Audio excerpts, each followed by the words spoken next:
The second studio album from the American singer-songwriter Mike Posner comes 6 years after his debut album, and to say that we get a complete and utter change in form from this project entitled At Night alone is an understatement to say the least. What we get is a folk acoustic pop album that is completely devoid of the cheap, tacky, sweaty and ugly facade that was smothered all over his debut album, and what is delivered here is a stripped back, more honest and genuine Mike Posner that's quite endearing and humbling to hear. But that's not to say that this album doesn't come with its stumbling blocks.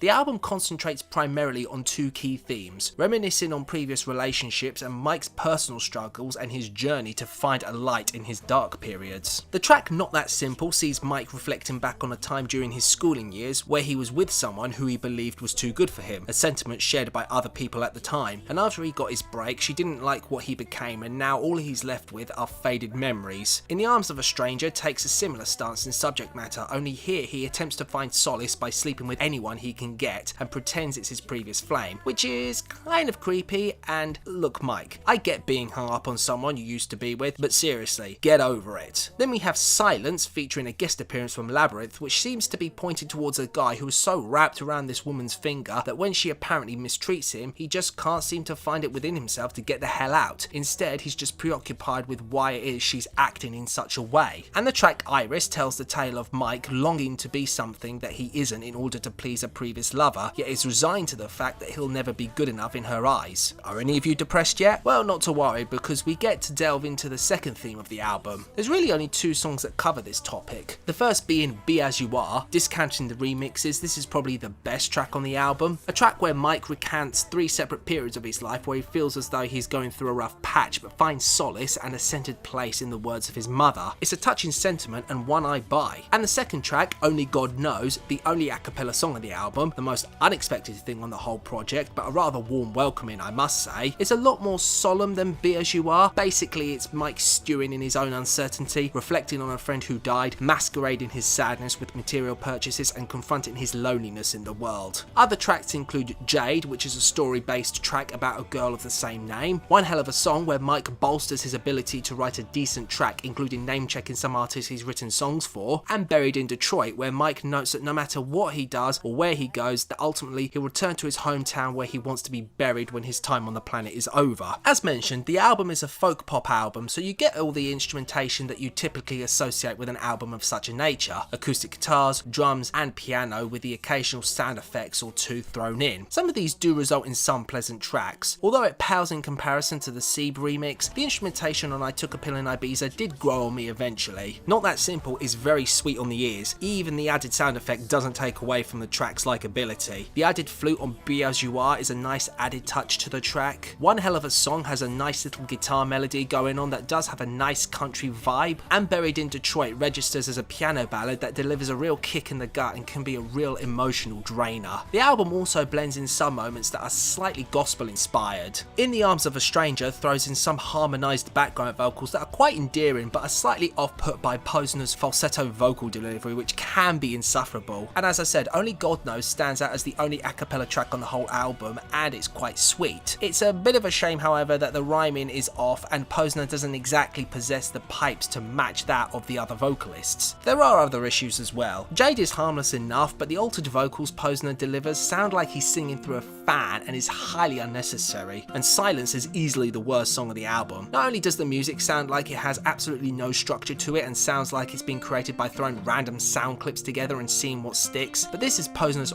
worst vocal delivery. To say that his falsetto here is insufferable beyond belief is an understatement to say the least. And as for Labrinth, the guy's a non-entity on this track and doesn't do much to be honest. But overall this is a massive improvement for Posner in comparison to his previous outing. By taking a more direct and intimate approach to his songwriting and taking away the smug, sleazy and sweaty persona he created all those years ago, it's actually worked to his benefit. His music is a lot more approachable, his sound comes off as more authentic, and you can actually buy the sincerity in his lyrics. Whilst he's not delivered something that's entirely groundbreaking, and there are plenty of highly noticeable flaws in his tracks, both musically and vocally, I still think this album contains enough charm and likability to make it a worthwhile listen. Overall, I score this album a 69 out of 100.